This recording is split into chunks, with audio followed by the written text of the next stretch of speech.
Austin Nace, Matt Bruning, Campus to Canton Live, about to kick off here. Who's the MVP of the season so far? What players have seen the biggest changes in their value overall? And we start a 2025, that feels weird to say, startup mock draft. All of that on the other side of the stinger.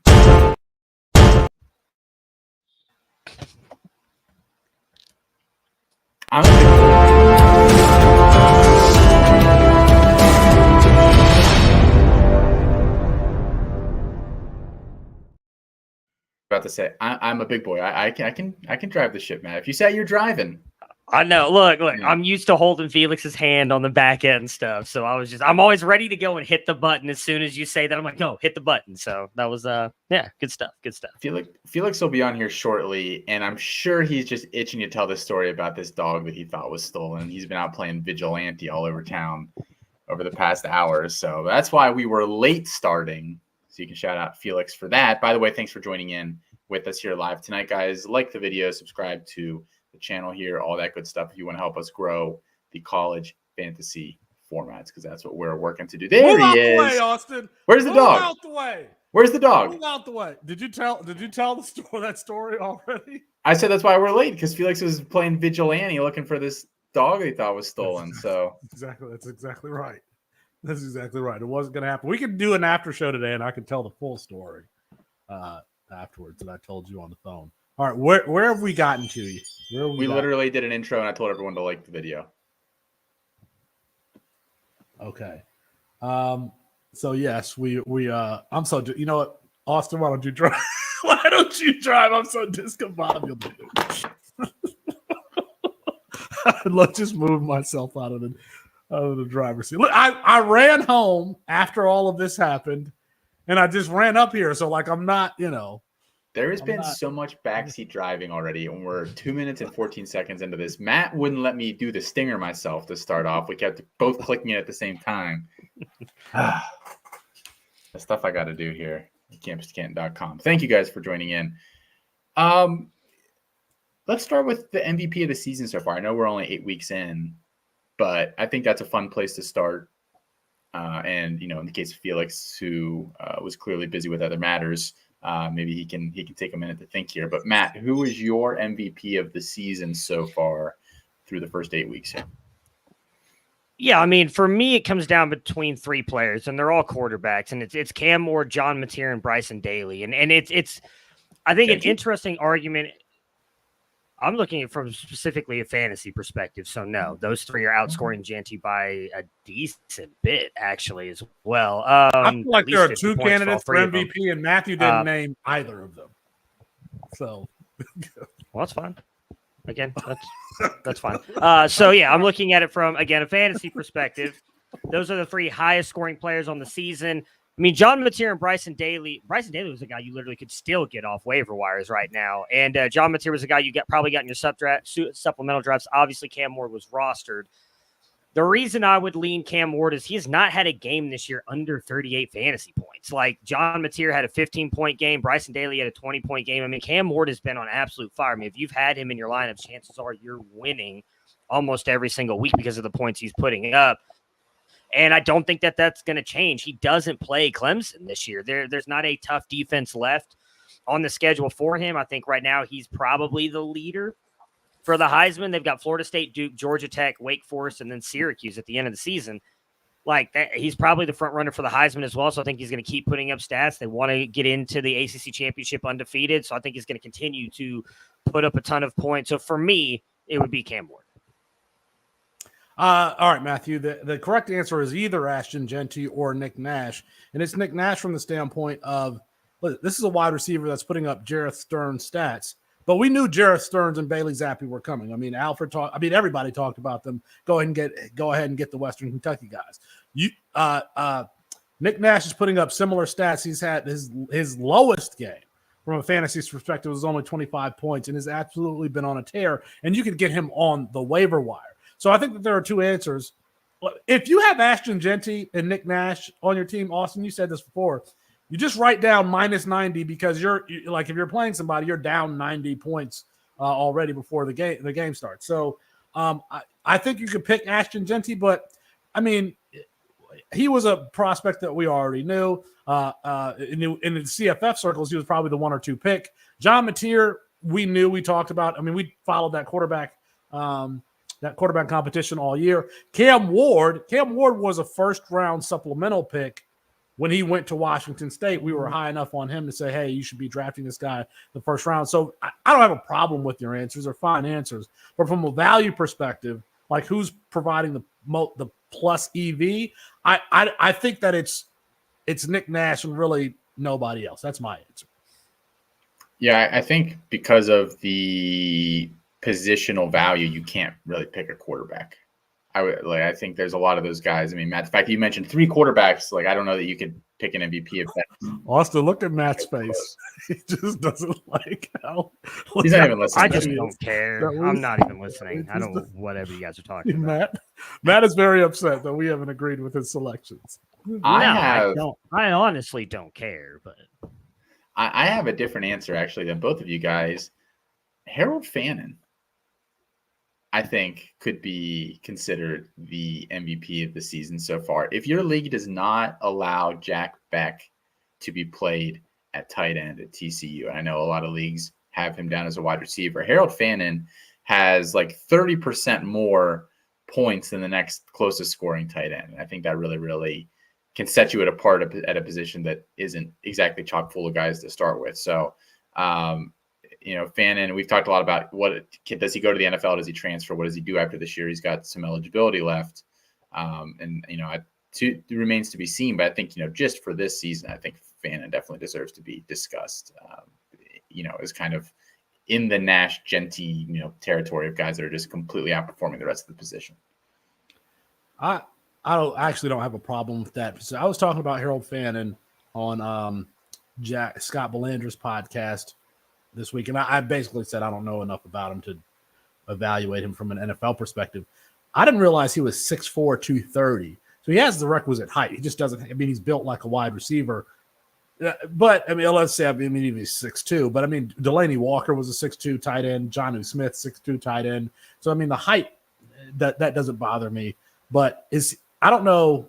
I haven't watched him from a skill set perspective to see if he's, I don't know, like if he's Justin Jolie, who I think is an NFL route runner. Maybe Aronde Gadsden is. Like, is he from a talent perspective an NFL player? Has anybody evaluated him from that perspective? I would have said no coming into the year. Before this year, he had never done well at all against Power 5 opposition. And I just thought, they're just gap in talent there. That's why he's at Bowling Green, blah, blah, blah, blah, blah. But some of his best games this year come against, Penn State and somebody else, right? A&M or someone like that is the other one they played, and he had big games against both of them. So from an athleticism standpoint, I think he's probably there. I think the smaller tight ends, it kind of just depends on the offense they go to. So he's a guy that I don't know that I would feel really good about saying, he's going to be a second-round draft pick. Some team's going to be real smart and use him that way. Like I don't know that we'll get that to happen. You're muted.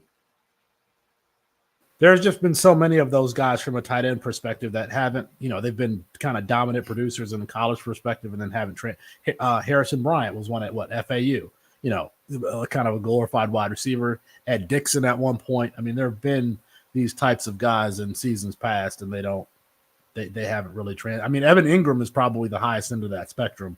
The guy who's kind of really a wide receiver in college and has kind of made the transition to be a decent NFL tight end. And by the way, it took his second team to actually be the kind of consistent tight end one that we thought he would be with the Giants. Pitts probably falls in that category too, but he's different. He's right. Tall like wide receiver, not like small like light wide receiver. So an interesting case study there. All right. Well, we talked about MVP, but we also mentioned before we hop into this mock draft players that have seen the biggest swing in their values overall this year. And Matt, we'll come back to you, and then I guess we'll give Felix a minute or two to crap all over whatever you say here. But players that have seen the biggest swings in value so far through 8 weeks, positive or negative? Oh, am I going first? Is that what that was? I said Matt. Oh, I mean, it's got to be Harold Fannin and Nick Nash. No, realistically, for me, it's Cade Klubnik. He's a quarterback that I think everybody at the website had practically tanked and was not. I mean, there was realistically some people here were talking about he was worth dropping, not having on your roster. He's the number, I think, 3 quarterback or 4 quarterback on the year right now. Like his jump this year, whether it was because he's the number 6 quarterback right behind Blake Horvath and Chandler Morris. So I think you could possibly say as well as the guy who's kind of, I think, written off for dead after his transfer going to North Texas. But yeah, what he's been able to do this year in Riley's offense, I don't think anybody expected him to be this good. I still don't believe that he's really, gotten any of his Debbie value back, but at least from a CFF asset, I mean, he's a guy you're absolutely starting every single week. I don't see any reason to believe he won't do it again next year. So again, he went from a guy who was, I know Chris brought it up in the office hours chat yesterday. I had him in like the 60s, and now his average rank on the website to start off the season was the 50s, 60s. And he's, I think, arguably one of the best quarterbacks on the year right now. So for me, the biggest change would have been Cade Klubnik. Is there a takeaway on that, Matt? How do you mean? That maybe we tanked him too quick, or? Yeah, I mean, did we? I mean, I no, tend to think we didn't. Think so. But I don't think so. I think it was just a very interesting set of circumstances with, again, it was the second year in Riley's offense. And I think we all did kind of give that qualifier that maybe he was going to kind of take a step forward, but we also didn't know what this wide receiver core was going to be. I think having Antonio Williams back and healthy has been a big thing for him. They've also not played very tough competition, though. If you actually go look at like the fantasy points he's put up against better teams, it's been average to subpar, but he's played some weaker opponents, has really been able to kind of put up. There was one game, I think he had like 4 or 5 passing touchdowns and multiple rushing touchdowns, which has obviously boosted his scoring average up and everything. He has been running the ball more. So I don't think we were wrong in that aspect, because I tanked him a lot more for the Debbie value than I did the college side of things. And I've adjusted since then. I will admit I didn't expect him to be like a CFF asset either, but I personally don't think we were wrong in tanking him. Felix? This Dynasty Stike in the chat says Caleb Johnson. I think that's really a good one. I was thinking of guys who are not necessarily draft eligible and going into 2025, whose value has changed from a biggest perspective. For me, it's Darian Mensah. Now, I've not watched him lately. I watched him more early on in the season to see kind of what his skill set was, and this guy's putting it up. This dude is a ball placement specialist. He is completing 63% of his passes, but he has 3 games where he completed 80% of his passes. And there are some of the throws that he's made where I'm like, whew. Like I remember early in the season, there was he threw a touchdown on cover 2 on a tight end on a wheel route, and the corner and the safety were right there. And he put it basically where only the tight end could get it. There's this back shoulder throw that some of the NFL draft guys, I believe, have posted where he threw this seam route, and because the defender's back was turned, he just put it in a particular place where it was like he basically threw it to the defender, knowing that the defender back was turned, so he didn't really count if your eyes are turned. So, like, I think Darian Mensah is going into next season is going to be, if he's still at Tulane, I mean, he's going to be a guy that we need to pay attention to. But I think that there's a chance that someone tries to pull him out of Tulane. 11 touchdowns, 2 interceptions, 1,400 yards passing on the season. He is not a rusher. He's somebody that you absolutely have to protect. I would think of him kind of like Shedeur Sanders, somebody that you don't want improvising a whole lot. But, these pocket passers who can do the things that he can do from a ball placement perspective, I think that they're just really, really impressive. It's hard for me not to react to the fact I know Matt is in a mood tonight. I've been doing this show long enough that I know when Matt is in a mood, and he's in a mood tonight, and I want to talk about it, but Matt does not look like he wants to talk about it. Matt, do you want to talk about it? I legitimately just want the show to be over with because I'm tired, as me and Austin talked about before the show. So I'm not in the mood. I would just like to talk and get the show done. Oh, my God. Just Jesus Christ, Matthew. Just golly. God, just the energy. Okay. Austin, what's your answer? Oh, I'm not driving. I'm sorry. You are. Go ahead. No, I like. Is the easy answer the Pitt offense? Eli Holstein really is kind of the big one. I think none of us considered him a quarterback at the beginning of the year. Now he's top, 30-ish consensus in our rankings. I think he's an interesting one. We'll see if he can continue to develop. And I think Desmond Reed kind of tied to him as well there at running back. I mean, it took the starting running back being ruled ineligible before the season started for us to even know his name. So, a big swings in value there. And one that dropped because nobody went negative here. What about Benjamin Urasek? A guy that we thought could be like a second, third round NFL guy. Like, I don't even know if he gets drafted anymore. He's basically, from what it sounds like, the Georgia staff thinks he's soft and like he barely plays. And when he does play, he's not getting targets. Last I had checked, he has 4 targets total on the year and 1 catch. So he finally had a catch against Mississippi State. So, I mean, that's pretty rough for Urasek. I have debated just deleting him out of my rankings, quite frankly. So that's a good one. I mean, from a value perspective, negative. I mean, Quinn Ewers was a consensus top 8, 9 quarterback somewhere in there. I think that there's a good chance that he comes back next year, and I think that there's a chance that he comes back with another program, to be honest, because I think we could see what happened with he can make the jump. He could absolutely make the jump. But if he gets like a late day 2, early day 3 draft grade, could you see him coming back and then like going to a different program to try to kind of recapture some of his draft capital, similarly to DJ Uiagalelei or Spencer Rattler going to South Carolina? Like I think that there's a chance that could, that could be the case. But he's always come across to me as by the way, this player that I faded from day one. But absolutely from day one.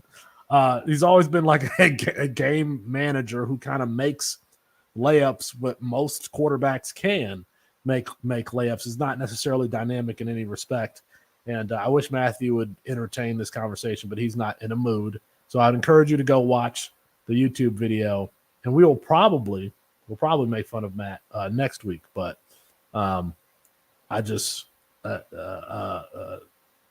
yeah. So Quinn Ewers, I'd say Quinn Ewers from a standpoint, because I don't know that he's going to get the NFL draft capital, and he could potentially come back next year after that Georgia debacle.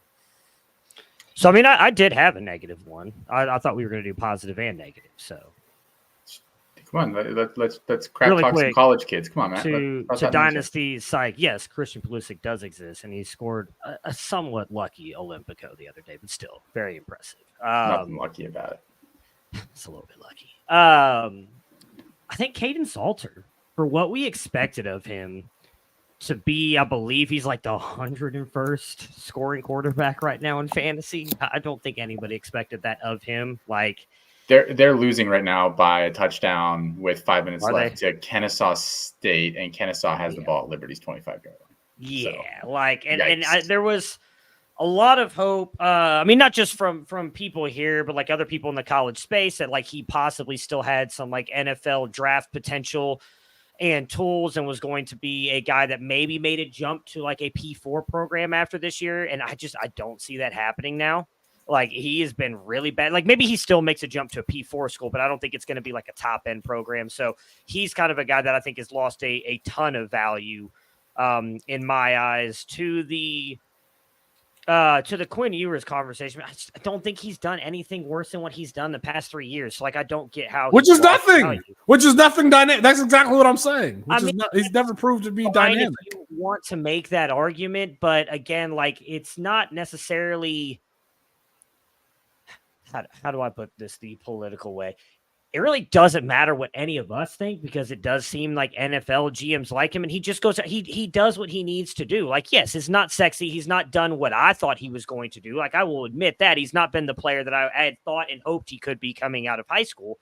But at the same time, he's also not gone out there and shit the bed. I mean, yeah, he did not play great against Georgia. He still almost passed for 300 yards. He had 2 touchdowns and an interception, or maybe it was 250. I think it was almost 250. Like, he played better than Carson Beck, who's considered a top. I don't think Carson Beck's actually even a top 10 pick anymore. But like, he was the better quarterback in that game, and that's, again, not saying much. But like, he's still not been bad. He's just not lived up to the number one overall player. I believe he was the number one overall player 24/7 Sports ever had until Arch came along. So maybe that's been a bigger knock on him than anything else, but I still think he's been a very good quarterback. He's still got the tools. Yes, as I've argued, and I think Corey's talked a lot about it too. I'm back to Debbie. His footwork is atrocious, and I do feel like if he ever got that improved, he'd actually be a much better quarterback than he is. But I still think he's got the ability to go into the first round. He's not played bad enough. I don't think he's coming back this year. I don't know that he will be a top 5 pick or 10 pick like I always thought he would be, but I still think he goes in the first round as long as he continues to play the way he's played this season, which, again, has not been horrible to start off the season. Also just came back from an injury.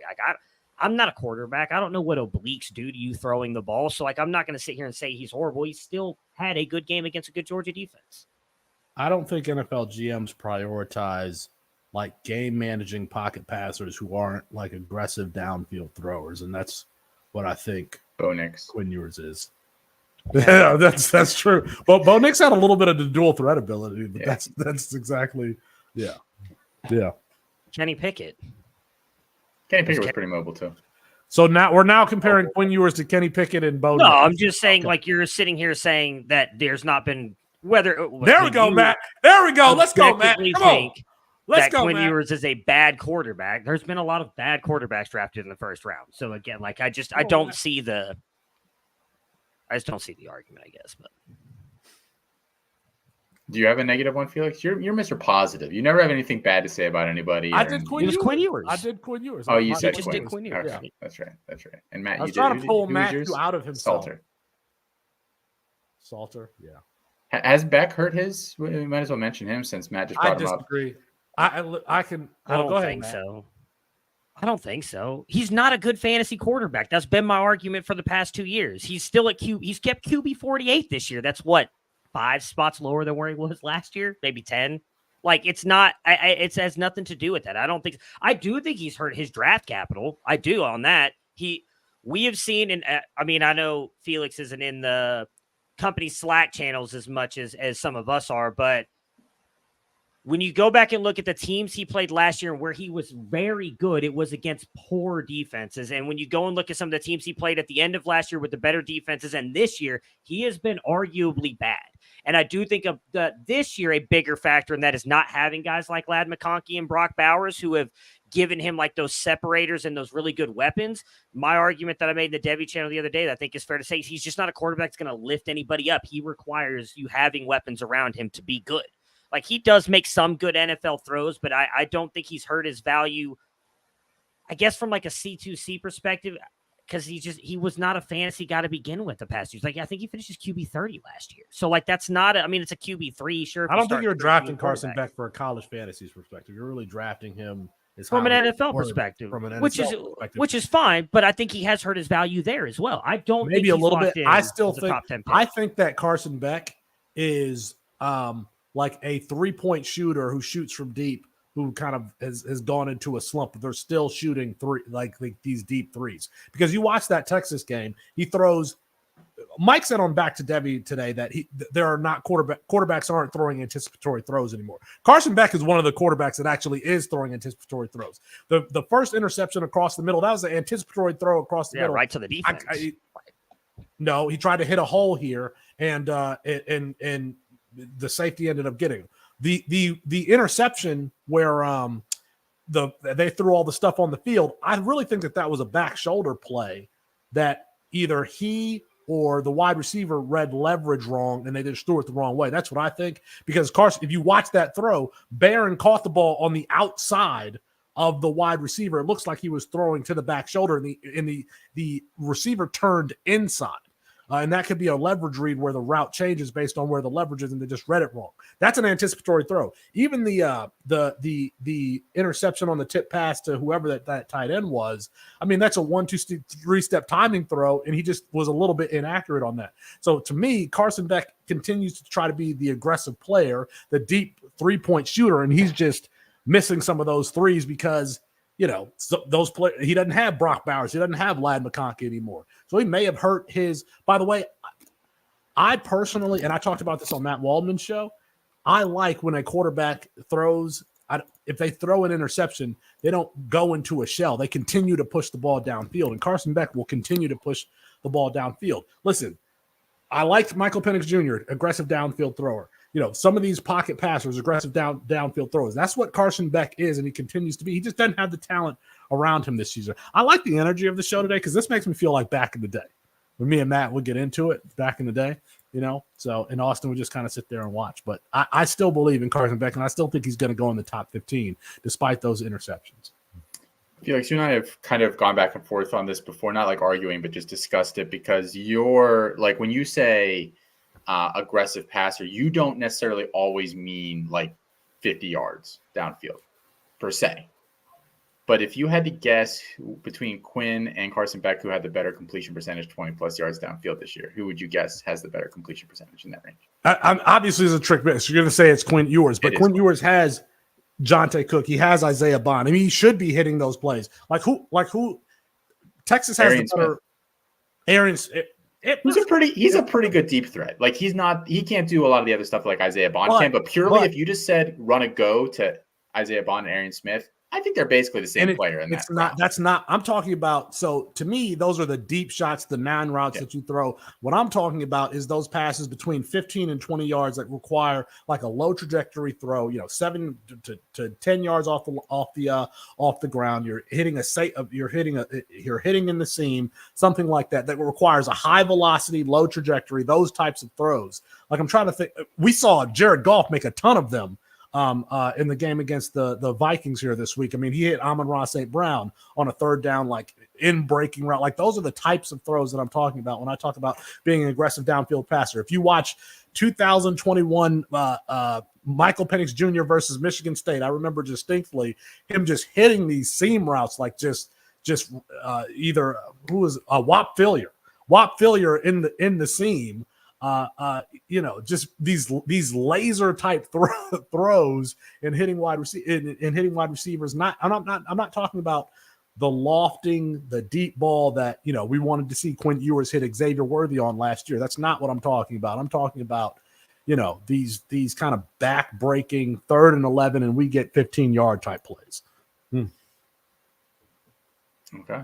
I knew that you kind of had a take on that, so that's why I wanted to tee that up there for you a little bit. All right. Should we jump into this mock draft that we only got 3 rounds into because Felix was pretending to be Batman tonight? Is that?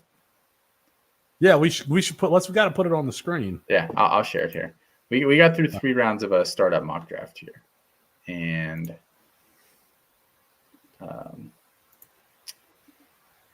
I think there's some interesting picks. We've talked a lot the past few weeks about it being, a thin player pool. How quickly did this get gross for you guys? I don't know if you guys picked for me, but I don't know how many rounds we had gotten through, maybe 2, and I didn't feel like it was gross at that point. But there were some players that I was like, this is the thing. We can say that the player pool is gross, but it's the player pool that we have to pick from, and it's the player pool that the NFL will have to pick from. So we might not think, just for example, Nico Iamaleava isn't having the season that we thought he would. But hey, sorry, like this is the player pool again that we have to pick from, and that the NFL will have to pick from. So some of these guys are going to get, that 1st round draft capital, that all of that stuff, and we just gotta. Even though we might not think that they're as talented as previous classes, we still have to pick from this. It is what it is, I guess, is what I'm saying. I thought it was gross starting at pick 7, and not that because Felix, that was your pick. I'm not saying it was a bad pick. Like within the range of value, I think it was probably. Who did I pick at 7? Very reasonable. Cam Coleman. You took Cam Coleman at 7 overall. Like I'm not saying I think that's a bad player. I'm saying. For me to want to have to spend the 7th overall pick on a wide receiver tied to what has been this year and last year, a really bad offense. We don't really know who the starting quarterback is going to be next year. Like that's a guy you want to take in like the 2nd or the 3rd round. And we just don't have that luxury this year. So I thought it got gross pretty quick, but we can walk through this a little bit here though. Matt, Felix, Chris, and myself were the 4 drafters. We each took 3 teams over here. Jeremiah Smith and Ryan Williams went 1-2, Felix. I mean, I'll just come right to you on that. I mean, we talked about this, I think, on last week's show, maybe. Mm-hmm. It's the best two players in college football going in the next year, assuming that like all the guys that they can leave do leave. They seem the safest, because Jeremiah Smith is Julio Jones and Ryan Williams might be Justin Jefferson. And Ryan Williams is also attached to Kalen DeBoer, and I feel good about that, despite whether or not Jalen Milroe is going to be there next year. And my thought was that we would get through this draft, and I would be like, I should have taken some other player other than Williams. But, I mean, maybe DJ Lagway. But, no, I think that the two wide receivers, I think we'll get to next year, and they'll be the consensus, number 1 and number 2 picks in startup drafts. Matt, I mean, would you take those guys first 2 as well? And then did you think that Bryce Underwood pick at 3 as the top quarterback off the board? He's, for anybody who's not familiar, the top overall recruit in next year's class as a quarterback. He's headed as of today to LSU. Yeah, I think Jeremiah Smith and Ryan Williams have to be locked into the top 2. I don't even know that there's really an argument for anyone else, even as some people, I know you've kind of argued over the past couple of years for like the 0 QB strategy, but there are a lot of people who like to get some kind of quarterback early. I think even if you want to make an argument for a quarterback, I think the top 2 are probably Manning and Lagway, and I still would not even risk trying to take one of them over Jeremiah Smith and Ryan Williams. I mean, you're like Felix said, I agree. I think they're the safest bets. You're looking at, outside of an injury, I think locked in top 5 picks for both of them. Just with what they've done. I mean, both of them are top scoring for you on the C2C side of things right now on the college fantasy side. And again, just seem to have already almost practically locked in first round draft capital. I don't think I would have taken Bryce Underwood over Manning or Lagway. I don't think I'd have had an issue taking him over Raiola just because of his rushing upside. I mean, obviously I do like him going to LSU, at least with what they've done this year with Nuss, what they've done with Jaden Daniels the year prior, though that was with Mike Denbrock, who is now at Notre Dame. But I do think we've seen enough from Manning and Lagway to kind of consider them DJ Lagway threw for like 250 yards last week on like 7 completions, and had a bunch of big first downs with his legs. We all believe he's probably not going to stay at Florida next year, but even if he does, it's not going to be Billy Napier. So there's obviously a little bit of hope that they bring in a coach or offensive coordinator that's going to tailor that offense to his skill talent a little bit more. But I think that's just such an unknown in Bryce Underwood, but I get it. Mox, like he goes very heavy on freshmen and everything, tries to get them as early as possible. So like I personally would take Arch Manning and Lagway over him. And I'm if I were the teams that I picked at, I'd be happy that he took Underwood and I was able to get one of those quarterbacks. The rest of the first round here, since we've kind of alluded to a bunch of them, after Bryce Underwood at 3, we have Arch Manning at 4, DJ Lagway at 5, Dylan Raiola at 6, Cam Coleman at 7, TJ Moore, the Clemson wide receiver, at 8, Nico Iamaleava still in the first round there at 109. Nate Frazier at the 10th overall pick. Tavian St. Clair, another incoming freshman quarterback who is headed to Ohio State. Did he win Elite 11 this year? Was that? I believe so. I don't remember who won it actually. Might have been. He had a really good performance. I know that for sure. And that kind of solidified him in the rankings. And then Carnell Tate at 12, the Ohio State wide receiver. So, Matt, who took him, assuming there that, he kind of steps in as the wide receiver 2 for next year. I don't know, guys. I mean, no, Keelan Russell. Sorry. I wanted to make sure we got that right. You're right. Keelan Russell did win it. Yeah. Who's headed to Alabama. So, I don't know. I mean, I don't think this is, you could shuffle a couple of these names around, but I think that is kind of the first round for next year. It's not strong. It's not strong, right, Felix? Yeah. No, it doesn't feel that way. I mean, Nico here going in the first round, I mean, that feels like he's not a first round quarterback from a fantasy perspective, and I don't know that he's shown necessarily like first round NFL draft talent. So you're really hoping for like a continued development. Austin, I'm surprised you didn't take like Drew Aller there. Like I think that I was assuming Allard can go to the NFL. And I think it wouldn't shock me either way. So I was not considering him for this draft. I wasn't going to complain. Somebody else did. But. Okay. Okay, well, I ended up taking Aller in the second round, but you would agree next year if Aller comes back, I mean, he's a first round draft pick, a first round startup draft pick. Yeah, I mean, we'll see how the year ends. I think the big thing that still worries me about him, he's got the tools and stuff. So, I think that will be attractive to the NFL. I don't think Penn State fixes their wide receiver situation at all this year. And if he loses Tyler Warren, what's he throwing to next year? It's pretty gross. That's true. Yeah. I still think he transfers out. I've been saying it all year. I think his best. I mean, I don't know that I have a spot in mind. I mean, I don't know that they would do this, although if we're going to go down the Mike Valerie rabbit hole of, well, Ohio State did it this year, so they'll do it again. They did try to flip him right toward the end of his commitment from Penn State, and he said no. I think he could go to a place like LSU. I think he fits into kind of what they've done with Nussmeier this year. If they don't want to start Bryce Underwood right up next, I don't think Ricky Collins got into the game last week. I don't think he looked particularly good, and he's a completely different takeaway at quarterback. He's more the Jaden Daniels type than a Garrett Nussmeier. He could go to Alabama and be there with Kalen DeBoer. Pocket passer with a big arm, can stretch the field. I think that'd be a great thing for Ryan Williams. So there's plenty of places that would take Drew Lar if he went into the transfer portal. So I think if he did, he would go in. My biggest issue with the first round, I don't think Taven St. Clair goes in the first round unless it's known that he's going to win that Ohio State job. Because there's going to be a lot of people who, if Julian Sayin has a good whatever spring fall camp, like they're going to expect him to be the starter. I don't think people are going to then take the backup quarterback possibly for 2 years at Ohio State in the first round. So that one was kind of an iffy pick for me. I think maybe if you thought Alar was coming back, I would have taken him there instead of over Nico, just because I think there's a better shot that Nico and Tennessee figure it out from a fantasy perspective next year than Alar does unless he transfers. Yeah, I mean, where do you think if we had the piece of information that Julian Sayin is the starting quarterback at Ohio State, would he have been in this first 12? I don't think so. I wouldn't take him in the first 12. I think I have Bryce Underwood as the best quarterback in the class. I have Taven St. Clair right under him, just like barely ahead of Deuce Knight. But like, I think you're taking a guy that legitimately might not play for 2 or 3 years. It's Arch Manning all over again, except you don't know that because Ryan Day is continually going after these top-rated quarterbacks.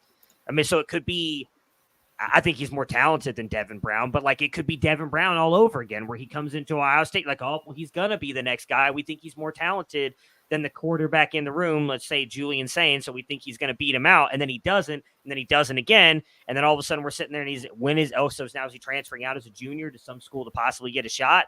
Again, I don't think that's likely going to happen because of how talented I think Taven St. Clair is, but I don't think you can rule that possibility out. So you're taking a big risk. Like, I would much rather take Keelan Russell, who I think's got a much clearer way at Alabama, Deuce Knight, who I think legitimately could start as a true freshman next year for Hugh Freeze at Auburn. Like, I would much rather take them over Taven St. Clair in the first round than him. Austin, can I ask you? I mean, Chris is always taking like a lot of tight ends and a lot of quarterbacks. He takes a lot of freshmen. If Chris had not taken Bryce Underwood, where do you think he would have fallen to? I mean, not that much further than that. I think there's legitimate. I think the trio or maybe 4 that are going to be hanging out at the top of drafts, again, assuming that Drew Alar leaves, are going to be those 4 that went first: Underwood, Manning, Lagway, Raiola. I think it's a pretty clear. It's funny because I think if Tennessee figures it out, Nico belongs in that discussion.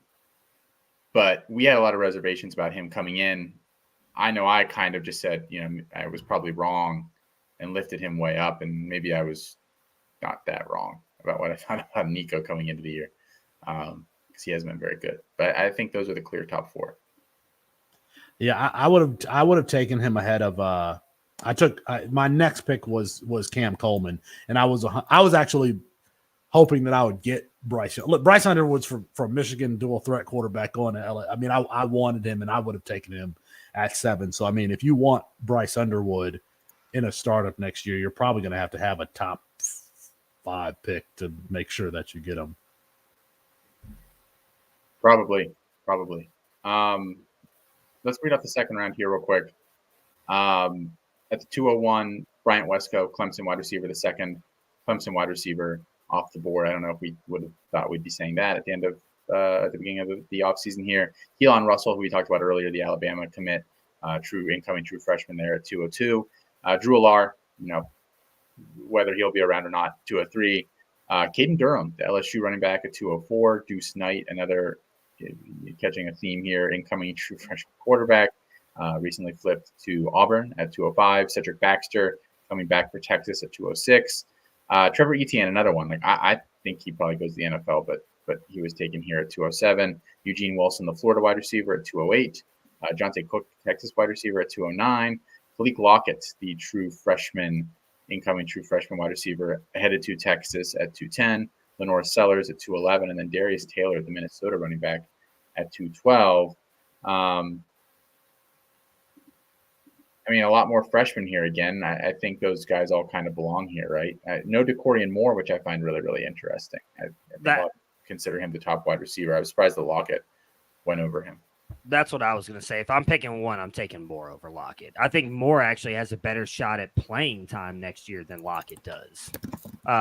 With the Texas wide receiver room already, likely Tez Johnson's gone. Trayshawn Holden, I believe, is out of eligibility. I imagine Evan Stewart, if he continues doing what he's doing, all of a sudden is vaulting himself right back into the first round of NFL draft. So he's probably gone. All of a sudden that room opens wide up at Oregon. I don't think that why we liked Jeremiah McClellan, the current true freshman there. It looks like he's going to be year 1-0. I don't even know if Jerrion Dickey's still at the program, it feels like. I don't even think he's getting snaps at this point. So, I think DeCorian Moore could legitimately step in there and at worst be the wide receiver 2.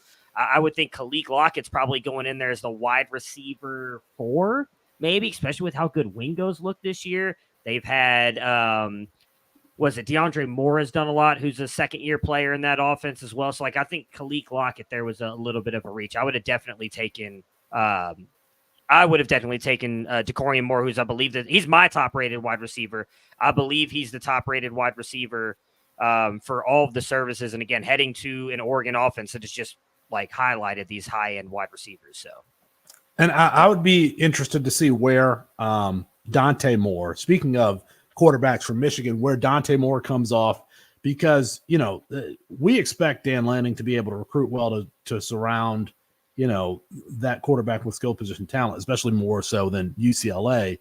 So you add DeCorian Moore. Who are we up with? Jeremiah McClellan. I'm trying to think of who the other starters would be there at Oregon if you just started there. Anyway, Dante Moore has not come off the board yet. We're here in the third round. And, I would expect him to come off the board quickly because there's one more quarterback that I'm probably going to take ahead of Dante Moore, but Dante Moore is probably going to come off here in the third round. Here's the second round. That's actually backwards. Here we go. Bryant Wesco, Keelan Russell, who's going to Alabama, Drew Aller, Caden Durham, the running back there at LSU, Deuce Knight. Did Deuce Knight flip his commitment yet? Yeah, he's going to Auburn. He's okay to Auburn. Cedric Baxter, Texas, Trevor Etienne, Georgia, Eugene Wilson, Florida, Jonte Cook, Texas, Kalik Lockett, Texas. I'm sorry. Texas, Lenore Sellers, South Carolina, Darius Taylor, Minnesota. And then we're partway. We're trying to get the third round here completed, I guess, live. Aiden Childs, Michigan State. I took Quentin Joyner at the 302. Micah Hudson taken there, or Michael. Should we call him Michael? Michael Hudson, Texas Tech wide receiver, taken there in the at the 303, and then DeCorian Moore, the freshman wide receiver there, taken at the 304. Matt, who do you go? Matt, you're still on the clock here at the 305. What do you think? Yeah, I'm going to pick here in a second. I just want to clarify. This is how bad the Oregon wide receiver room currently looks. You're talking about, again, if Tez Johnson, Trayshawn Holden, Evan Stewart all go to the Gary Bryant Jr. is still there too. He technically has another year of eligibility. I don't know if he'll go to the NFL or not. But even if he stays, Kyler Casper, Justice Lowe, Jeremiah McClellan, Ryan Pelham, Jack Kessler, Dylan Gresham. I'm going to be honest, I don't even know who most of those players are outside of Jeremiah McClellan. So, you're telling me, again, that's why I think, Kalik Lockett, in my opinion, was a massive reach there. I think it should have been DeCorian Moore. So, at this point, It would really depend. I mean, I don't really love the running back rooms that are there. I mean, Baxter was probably the one. I mean,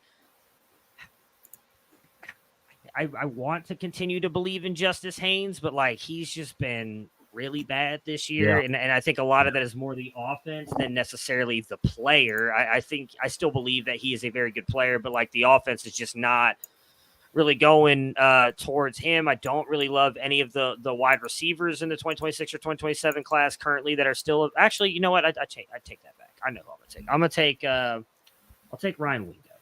He's been really good there this year. I think he's a guy. I know Austin and Colin have kind of mentioned on campus life as a guy that, you know, they feel like we as a company got wrong, and we probably did. He was definitely raw coming out, and I still think that he is if you really watch the way they kind of manufacture getting the ball in his hands.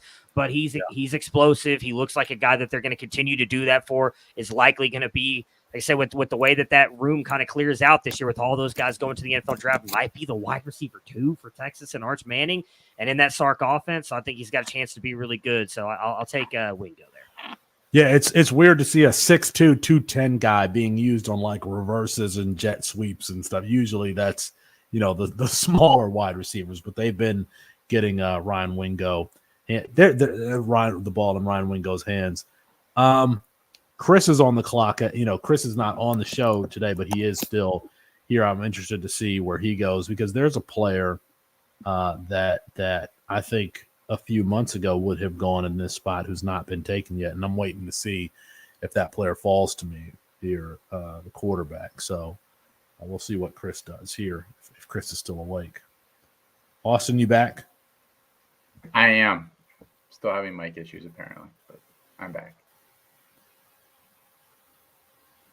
I don't know. What do you want me to talk about? I have some ideas for my next pick here. I don't want to give Chris any ideas, though. I know Chris is out of players already. Chris, you know, just doesn't have the depth of player knowledge. You know, he knows a couple of guys, and that's it. That's who Chris is. He's going to take a tight end or a quarterback here. Yeah, take a tight end or a quarterback. Well, let me read the first round, and hopefully Chris will pick by that point. Jeremiah Smith, Ryan. We'll just actually read the draft at this point. Jeremiah Smith, Ohio State. Ryan Williams, Alabama. Bryce Underwood, LSU, by way of Belleville High School. Arch Manning, Texas. DJ Lagway, Florida for now. Dylan Royola, Nebraska. Cam Coleman, Auburn. TJ Moore goes ahead of his teammate Bryant Wesco there at Clemson. Nico Iamaleava. Nate Frazier, Georgia. Could Nate Frazier be sharing the backfield with Justice Haynes next year? Justice Haynes' dad went to Georgia. Georgia was originally considered a destination for Justice Haynes. I think there's a potential for that. Taven St. Clair, Ohio State. Carnell Tate, Bryant Wesco, Clemson. Actually, Carnell Tate was the last pick in the first round. Then we went Bryant Wesco, Clemson. Keelan Russell, Alabama. Drew Aller, Penn State. Caden Durham, LSU. Deuce Knight, Auburn. Cedric Baxter, Texas. Trevor Etienne, Georgia. Eugene Wilson, Florida. Jonte Cook, Texas. Khalil Lockett, Texas. Lenora Sellers, South Carolina. Darius Taylor, Minnesota. Aiden Childs, Michigan State. Quentin Joyner, USC. Micah Hudson, Texas Tech for now. Again, DeCorian Moore, Oregon. Ryan Wingo, Texas. Justice Haynes here at Alabama. Austin, what do you think about my Quentin Joyner pick here at the 302? It's bold, but I think that job is probably his there next year. It'll be interesting. Is Quentin Joyner worth more or less if Lincoln Riley gets fired? It's a good thought exercise. You know, not that Lincoln Riley is some amazing running back production development guru anyway, but you know, could maybe make him a little less appealing there. I don't know. I think after pick 6, I don't like any of these players in the range they're going in. So, you know, it is what it is. You got to pick somebody there. So I compared to the other, you know, guys that you take in that range, I don't think he's worse. And I just took Avery Johnson at the 307, dual threat quarterback who, you know, I thought that they would get more out of his legs this year. I thought that he was potentially 1,000-yard rusher, but they seem really content to try to make him a pocket passer. I mean, he seems to be trying to make a point that he can be a pocket passer. I think the one thing that would concern me about Quentin Joyner, and again, we have very small sample size on this because it's really only been open for 2 years. But the past 2 years, Lincoln Riley's gone into the portal and made it a point to bring in a running back, and even having guys on the roster we thought might be at least somewhat decent. So like that might be my only fear with Joyner, because I don't think that. I did have said that I thought Lincoln Riley was going to have a bad year this year. I don't think that they fire him this year, even if they end up only having one win or two in the Big Ten Conference. I think he will get next year, maybe one more, but I do think he'll end up being on the hot seat. But that would be kind of my biggest concern with Joyner is, do they go to the transfer portal again, as they have the past couple of years, to get a running back? But Matt, don't you think that if, to the extent they did go into the transfer portal, I think that they would go in. They would probably target one of the guys that we've already drafted. I mean, Riley would shoot for that type of player, right? I mean, I would think so. I would think you'd probably go for a more like a who was the one that they brought in a couple of years ago? Was Austin Jones from Stanford, like a guy maybe who's a little bit better running up the middle than Quentin Joyner is. So I don't know how much that would affect him as much, but I don't know. I mean, I really don't know what they would do, because I don't think that I think that offensive line is showing it's not that good, and I don't think they've done a good job in the recruiting 2025 to get offensive linemen. So they might not even having that guy might not be good. They might have to rely on a guy like Joyner who can get to the outside, or they can use in the receiving game. Yeah, that's true. And then that year that they brought in Austin Jones, they also brought in, and I can't remember his name, but it was the running back who backed up Kendry Miller at TCU, whose name escapes me right now. Barlow? In a second. Darwin Barlow. They also brought in Darwin Barlow. So I guess it could be a lower tier, lower caliber player. Okay, I'm up again here. I took Julian Sayin and Jamie for French, the incoming. Really? So yeah, that's the other thing, and I'd be curious, because like I don't know, Felix, how much you've been able to like dive into the recruiting rankings, but I know Austin, you have. Like, I have Jamie French as a better player than Khalid Lockett. I did too. Okay, yes. So that again, that's where like I think that's where, and I know, like, I wish Chris was on here so he could explain why he took Khalid Lockett, but like I think maybe this is where Lockett should have gone. I think it should have been more in French. And honestly, even though he is coming off that injury, I like Jerome Miles more than I do Khalid Lockett. I might take him over Khalid Lockett as well, who's going to USC, but did tear his ACL last month, I believe. So I'm sure that the audience is much like me, Matt and Austin. Can you guys kind of describe like the play style of both French and the player you just mentioned, Matt? French you took French, so yeah. French is kind of similar to like Rashad Bateman, maybe, I would say, stylistically. I think he's interesting too because he's going to Alabama. They don't have a lot of wide receiver talent there. I think there's some real chance that he's playing relatively early next year. So he's a guy that I like. And Jerome Miles, he's interesting. I didn't expect to like him as much as I did until I watched him. He is kind of like he's what, 6'1", 6'2", Matt, and almost 200 pounds, but he runs like a 10-400 or something like that. He's real fast too. He plays at Corner Canyon. He had played with like Isaac Wilson in high school and some of those guys. I don't know that I have an amazing comp for him, but he's pretty skilled. He's got good hands. He's a good athlete. We'll see how he recovers from the knee injury. I'll probably have to drop him a little bit because there's a real chance knee injury during the season makes him a red shirt candidate essentially, especially at a school like USC that has a lot of wide receivers there. Yeah, I believe, Felix and I talked about it because we did Campus to Canton Live like the day that he committed. And that was kind of our big concern is because of how late it was in the season that he tore his ACL. Like, you're likely not getting him back until fall camp. But I think the one thing that might be in his favor is like that USC wide receiver room has just been awful this year. There's not been like we thought. Last year, Zachariah Branch, Mekhi Lemon, even coming into this year, it's like, okay, well, maybe, Jacoby Lane takes that step forward. Deuce Robinson does something. Like, Maybe it's because they're spreading the ball around. I don't know. I'm going to be honest. I haven't sat and watched every USC game this year.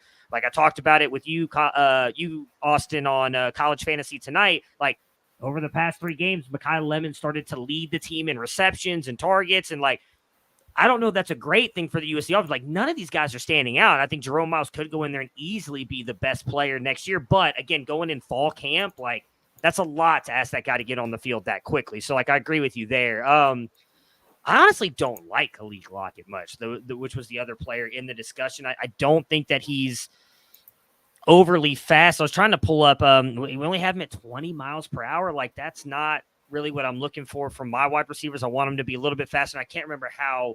I was trying to pull up how big he was because I can't remember. He's over 6 feet, or right around 6 feet. 6.5 feet. 174 pounds. I want that guy to be a little bit faster than 20 miles per hour. And again, I just think going into that Texas wide receiver room where you're going to have likely Jonte Cook and I think Ryan Wingo. And I still don't think we can count out DeAndre Moore with how involved he's been in the offense this year, specifically with Arch Manning. DeAndre Moore has done almost all of his production when Arch Manning has been on the field. Those two seem to have some kind of rapport.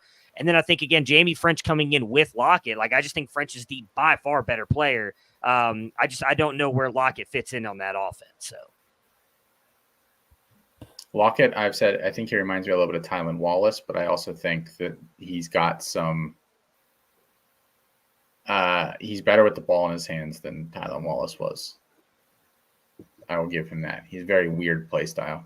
But he's been crushing it the past couple of years. So that's fair. Statistically.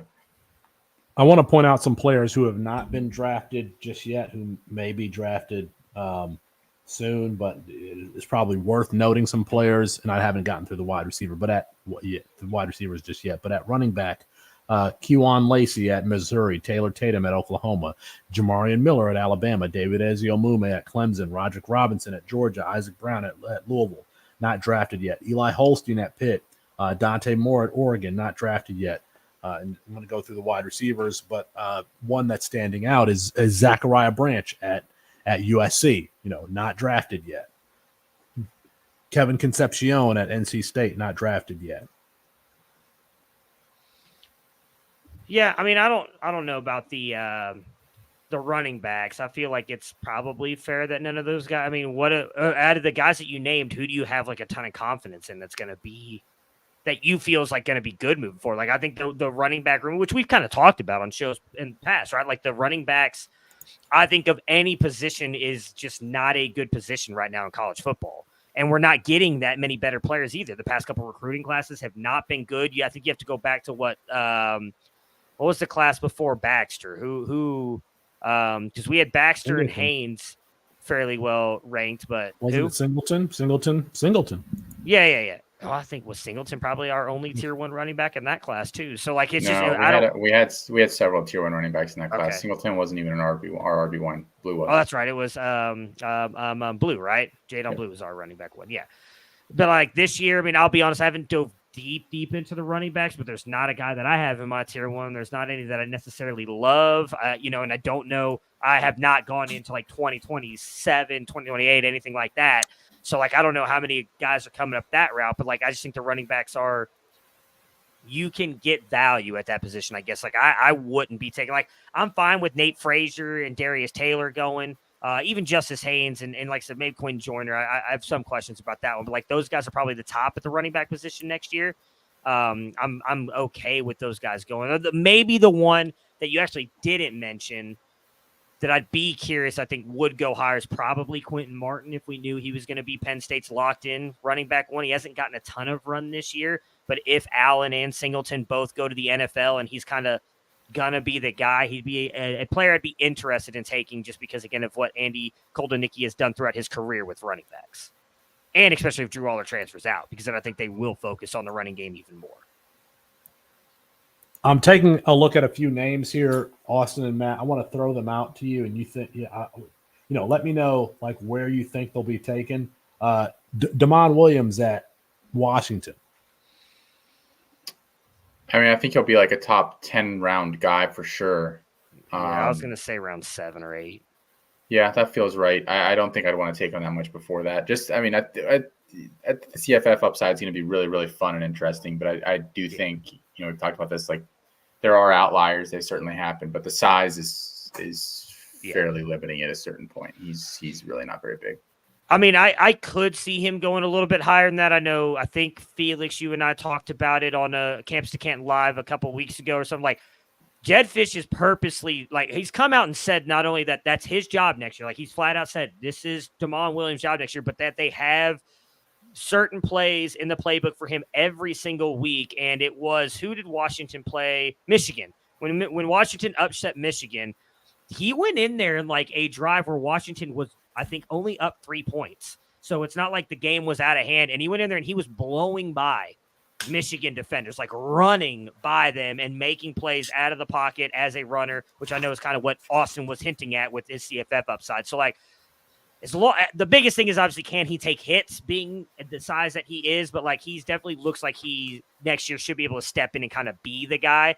So I could see someone taking him a little bit earlier than I said 7, 8, but I think that's like a fair range, probably in like the 5 to 10 rounds somewhere, whoever believes in him. Another player, I like the big athletes. Let's just stay in Washington. Wide receiver Denzel Boston, 6'2", 210, having a mini breakout season.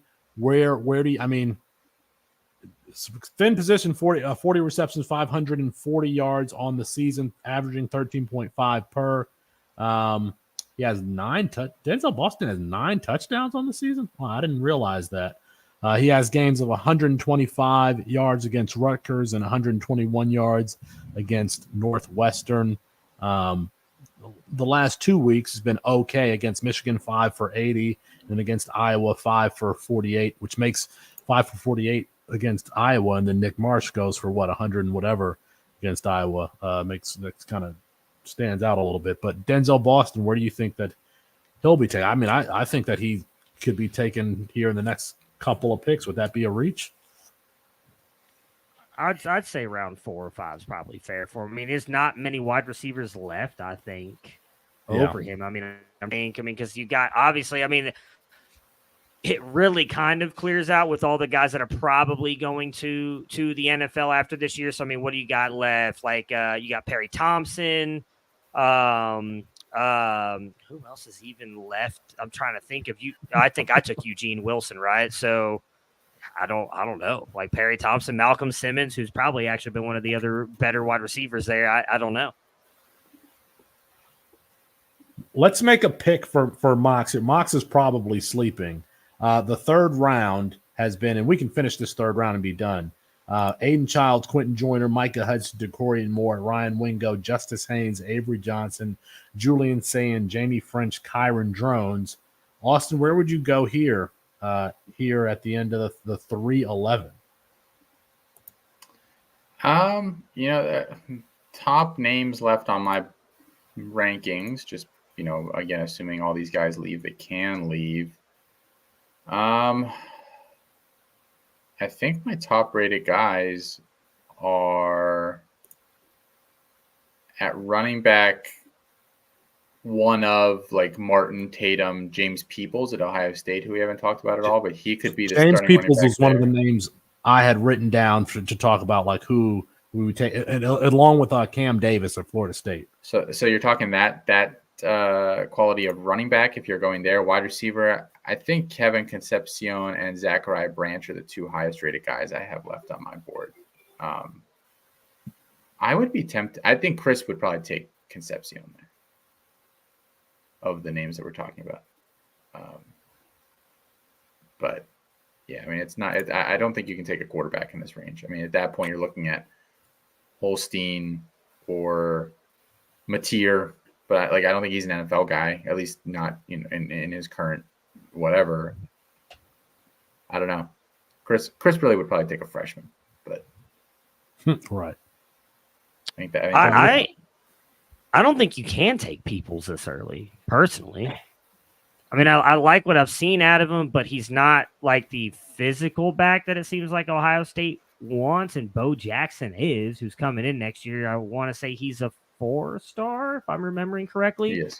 But he's like 6'2", 205. He is a physical runner. I think he's got really good like short area bursts. Like I think he could easily come in and be the starting running back for Ohio State next year over James Peoples. I think Peoples is more of the kind of elusive back. I don't know that they would lean on him for like a lot of carries. He has looked good though this year. I don't want to discredit that part, but I don't think he's going to be the starting running back for Ohio State next year. I say this with literally zero conviction because I think all of these running backs are flawed. Bo Jackson is, as of the 6 I've watched so far and like graded, is the highest rated running back in next year's class. Gotcha. But again, like it's not a good grade. Him and like him, Alvin Henderson, Chroma, and like Kalen Deal are all together. So yeah, that's a good group. I have them all like mid tier 2 rankings, like mid. That's where I have them. Yeah, it's not a great score. Yeah. So I'll just say my last pick. Felix can put it in, and he had already mentioned the player earlier. While I still have like some concerns about this quarterback, I would take Dante Moore here, just with what I've seen from Oregon's offense. The one thing that maybe would change this is if Will Stein does get a job somewhere else. Although, again, I would point out that Dan Lanning has kind of killed it with his past 2 hires at offensive coordinator. So I think you would expect him to do that again, because he did bring in Kenny Dillingham, who did obviously good things there and has actually been pretty good at Arizona State. And then obviously brings in Will Stein, who was good last year with Bo Nix. And while the season started off a little bit rough for Dylan Gabriel, he has turned it around. And I don't think it's unfair to say Dante Moore is more talented than Dylan Gabriel. With getting DeCorian Moore, Jeremiah McClellan, I would bet they probably go into the transfer portal and bring a wide receiver in again. I expect that offense to be really good. So he would be a guy, if it kind of is leaning toward him being the starting quarterback for Oregon, I still believe he's got some NFL upside, so I'd be willing to take him here in the 3rd. I still think Dante Moore and Drew All are some of the better quarterbacks that I've evaluated. So I still believe in him. He's probably a guy that you can go get if you want to trade for him right now. So how about this? How about I'll go through the entire draft, and then Matt and Austin, you can give us who you think like the next handful of picks will be. So, a few minutes to just gather who you think would be the next couple of picks. All right, so this is a 2025 C2C startup mock draft just to see what the 2025 player pool is shaking out to be. And it's shaking out to be shaky. At least it looks like that way such far. A lot of guys who are first-year starters or haven't started, we're taking them early. It's a little bit different than it's been in years past. But Jeremiah Smith was the number 1 pick, followed by Ryan Williams, Bryce Underwood, Arch Manning, DJ Lagway, Dylan Royola, Cam Coleman, TJ Moore, Nico Iamaleava, Nate Frazier, Tavian St. Clair, Carnell Tate. That rounded out the first round. The second round, Bryant Wesco, Keelan Russell, Drew Aller, Caden Durham, Deuce Knight flipped his commitment to Auburn, Cedric Baxter coming off an ACL injury, Trevor Etienne, Eugene Wilson, Jonte Cook, Khalid Lockett, Lenore Sellers, Darius Taylor. And then the third round, we'll stop at the 3 today. Aiden Childs, Quentin Joyner, Micah Hudson, DeCorian Moore, the freshman that could be playing with Dante Moore. More to more, we might hear that a lot next year. Ryan Wingo, Justice Haynes, Avery Johnson, Julian Sayin, Jamie French, Kyron Drones, Kevin Concepcion, and Dante Moore here at the end of the 3rd. Austin, who in the next handful of picks, who do you think will come off the board, or who would come off the board? Yeah, I think there's going to be some love for those going into their second-year running back. So I think of that tier, Quentin Martin, Taylor Tatum, James Peoples, Jordan Marshall at Michigan, and Cam Davis at Florida State. I think you'd probably see 1 or 2 of those guys coming off the board. I think at wide receiver, I've soured quite a bit on Eric Singleton Jr., and I wasn't all the way in to start with either. Like the guy can't even dominate touches this year at Georgia Tech, which is fairly concerning. But I think, early in the offseason, you'd probably see him go in that range. Other wide receivers that I have, similarly ranked, Pufeli Ashlock right behind him, Perry Thompson, maybe Jacoby Lane, Denzel Boston, Nick Marsh, Mekhi Lemon are all kind of the next guys there. So, maybe one of them. Quarterback, I don't think I could stomach taking any of these quarterbacks there. Unless a surprise guy returns to school. I don't think I'd be taking a quarterback there at all, and tight end, obviously. not going to do that either. So I think those are some of the guys that I would be looking at once I got to that range of the draft. Matt, you got some similar names or you got some different names? No, I've got some different ones. So like I still would at this point, because I as I mentioned earlier with the running back position, like I'm just kind of fine waiting right now in a startup with the way things are looking. But I do like some of the names that Austin mentioned. So if I'm kind of looking more at the quarterback and wide receiver position, I mean, the ones that stood out the most to me, wide receiver / tight end, Deuce Robinson, I think could come out in this range. I mean, he has been, somewhat decent for USC, and they are going to him.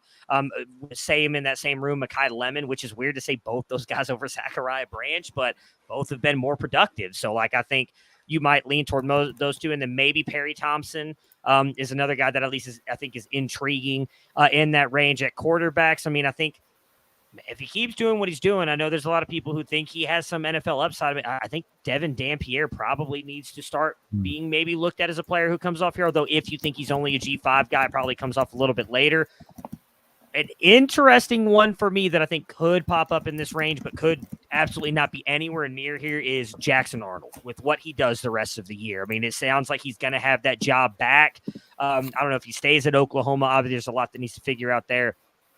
I am going to say I think Sam Levitt deserves to be in this discussion. He was actually putting up pretty decent points before the injury. Has, I think, again, with that offense, with realistically, if we're all being honest, no real weapons there. If Arizona State's able to get maybe a decent wide receiver or two in the transfer portal recruiting with Dillingham, I think is an interesting guy. And then just two freshmen.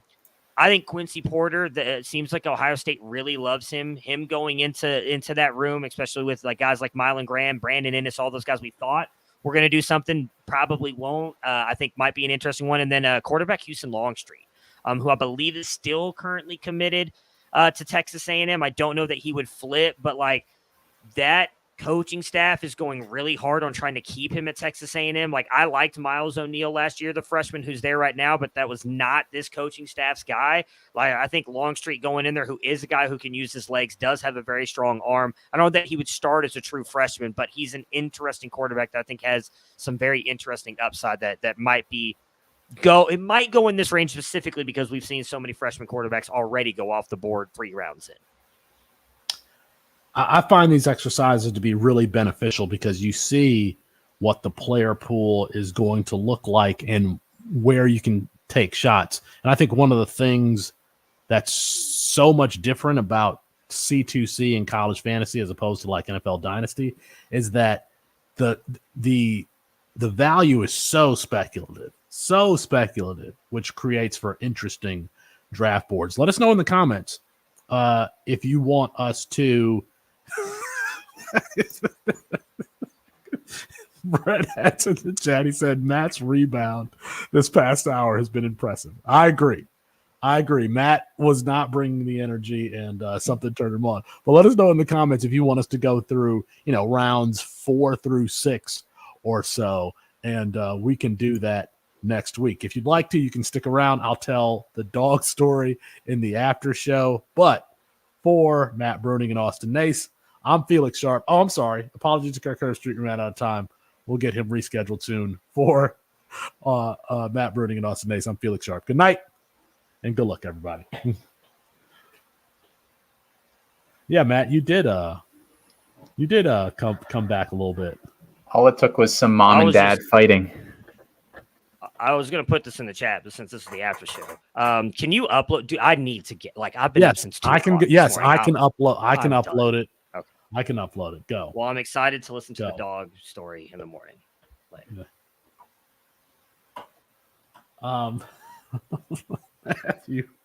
Matthew, who's gone now, 100% had an attitude, and he stuck it out so that Austin wouldn't have to do a solo show. At least to start the show. I was on my way back home so I could record, but I had some. All right, this is what happened. This is the dog story. This is why I was late to the show. I had stopped over at my friend's house, like with plenty of time to be back. And as we were sitting there talking, she let the dogs out on a leash, like to let them play outside. They wanted to go outside. And I don't know a lot about dogs, so I just asked her, what kind of dog is it? It's a 1-year-old cockapoo. Okay, a 1-year-old cockapoo, birthday 6'6", and very energetic dog, very lovely dog. He wants you to. He does twirls. He does like ballerina, like pirouettes. He's just so excited. He gets the zoomies and he runs all around. He just gets very excited. Very loving dog. Very pretty dog. Like a golden color. And anyway, so we were sitting there talking close to the back door. Dogs are on leashes outside. She calls them in. There are two cockapoos. One is older, a black one. He's older, less energy than his brother. And the older dog comes in. The younger dog does not come in. And so she pulls on the leash for him to come in, to signal him to come in, and there's no resistance. We look out and the dog is gone. The dog is gone. So I start going in the street calling Milo. That's his name. Milo, Milo, Milo. And Milo's young and energetic and very yappy. So, and it's nighttime. So, you would hear him if he was barking. You would hear him because there's no other noise here in this quiet neighborhood. And anyway, we're walking around to find Milo, walking all around calling him. Don't really hear anything. I hear other dogs, but I don't hear Milo. So I go back to the scene and I find his little red tag on the ground. So now I'm thinking somebody took this dog and took the tag off, especially since they took, the younger and the prettier color of the two dogs. I'm thinking that somebody actually took the dog. So we kind of just go back inside and we're kind of like just Toya, my friend, she kind of has a little bit of a breakdown and I mean, if you've ever had a lost pet, you probably know what it feels like. And I had just had the dog in my hand 5 minutes before he disappeared. So after maybe 5 or 10 minutes, I go back outside and I'm looking for houses that have cameras on them because, cameras can capture motion and we can see potentially what happened. And I ring the doorbell and knock on the door of the first house. And Milo comes running down the sidewalk and shows me his belly. He's like, "Hey, what's y'all doing?" And it looked like a clasp on the back of his harness did in fact break, which would cause the tag to fall on the ground. So all is well. Milo is back home. We found him. But for a minute there, I don't have any pets. I have kids, but I don't have pets. But it just felt like a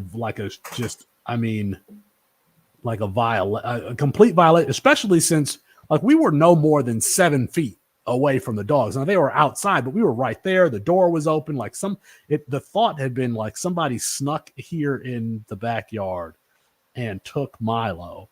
But no, Milo's okay. She just sent me a picture of him. He's sleeping and he just went on a little adventure because he is very energetic, will jump on you. He wants you to pick him up. He wants to lick you in your face. He's got a lot of energy, but Milo is back home. So that is why I was late to the show tonight. Yeah, when you were like, I'm at my friend's house and their dog was just stolen. I was like, what? Bizarre. Yeah. Oh, you find yourself in these situations. I find myself I don't know. In these situations. That's exactly right. I don't know how you manage it. I do find myself in these situations. Some of those stories we have not told here on air, but obviously you guys are aware. Yeah. So anyway, that's why. Okay. Milo's back. Back. You know what? I will tweet a picture of Milo. You can go to my Twitter page at Sharp Review, and you will see Milo sleeping safe and sound at home. We got him. We got him back. Prayers up. There we go. Okay. I just now I gotta go look. I just posted it. Oh wait, it looks like it's uploading. There we go. Okay, now it's posted. All right, Milo's back. We haven't done an after show in a long time, Austin. No. Everybody's always just racing to bed. Yeah, and by the way, Liberty did end up losing that game. So they lost to winless Kennesaw's first win as an FBS program. So shout out Kennesaw State. Shout out Liberty. You know what you did. I did not watch football tonight. Let's see, but I do like the fact that it's on. I really want the MAC. I feel like the MAC should just dominate the midweek games. Let's see. So Liberty. Let's look at the stats here. What's wrong with your boy, man? All right, so I don't know what's happened there this year. I really don't. Not that Salter was 22 for 40, 206 yards, 3 touchdowns, 1 interception. He also had 9 carries for 87 yards. So a good fantasy day for him. Elijah, I didn't realize Elijah Canton was on Liberty now. Elijah Canton, formerly of Georgia Tech, 5 for 61 and 1 touchdown. I didn't either. Where was he at after that? Purdue? Purdue, right. Purdue, Yeah. and didn't do anything at Purdue. Yeah. Thought so. Elijah Cannon had like 3 catches in a bowl game at the end of his freshman season. I'm like, all right, this dude is gonna be good the next season. I also kind of like the 6'4", 215-pound wide receivers. How many schools has he been in? He's been at multiple, like more than 2, right? I think it's 3 because it's Liberty. Oh, I'm sorry, Auburn. It was He started Auburn. I said Georgia Tech, not Georgia Tech. Auburn, Purdue, and then Liberty. And this season, he had 7 receptions for 130 yards. So this game is the best game he's had. He's not been particularly great. Let's see. I got that game logged up. I can go look at what that game was like. Felix, I want to ask you live here too. Do you think Navy can beat Notre Dame this weekend? I have no idea how to evaluate the service academies and what they're doing. Like, it just makes no sense to me. I don't know. I mean, I feel like that's a cop-out answer. They're just an interesting watch, but it's like, can Conor McGregor beat Floyd Mayweather in a boxing match? It's like, I don't think so, but I have no idea, That's what it feels like. It's they've been very impressive, and if you went and got Daly or the guy at Navy, is it Horvath? Horvath, you're sitting pretty. You are sitting pretty. I think one of the two, because Army plays them 2 weeks from now or something like that. Then I think there's a better than 25% chance that one of them beats Notre Dame. Yeah. Combined that one of those two does it. I'm not sure which one it is, but I think it's a chance. So we're talking about a playoff berth for one of the service academies, but not like Michigan. Michigan's bad. Michigan is bad. If Navy or Army and Michigan played this weekend, who would you pick to win that game? I would take either Army or Navy. I think I would. How many? Too, and I'd be interested to ask like Chris or Nick what the line would be, because I'm sure Michigan would probably still be favored, but I might think this was academy. How many points do you need to beat Michigan though? 17? Probably, yeah, somewhere around there. Yeah.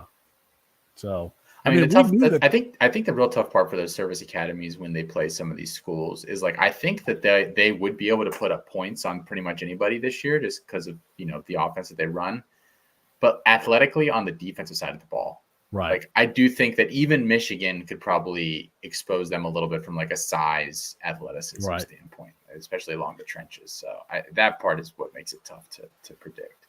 We were well. As a company, we were right about a couple of things. Khalil Mullings having value was one. I mean, he's one of the reasons why, one of my underdog teams is doing well. John Mateer, like the fact that it was either John Mateer or I already forgot the other guy's name, but you needed to draft one of them. Zevi Eckhouse. Yeah, Zevi Eckhouse. Yeah. And on that, I mean, there's been a lot of hits. I mean, we haven't even talked about, the fact that Ashton is going to be a Heisman Trophy finalist is just insane. I mean, we could be around for 20 years and we'll never have a hit as good as that one. I can't imagine that we'll have a hit as good as that one. The real bummer is that I have no Ashton Jen. I have him in your home league. Yeah, you do. I have him in your home league. Yeah. I have him in your home league. I've got him. I've got Tet. Tet is not. He had that great first game, but he hasn't been good since then. So, all right. We thank you all for tuning in. Peace, everybody.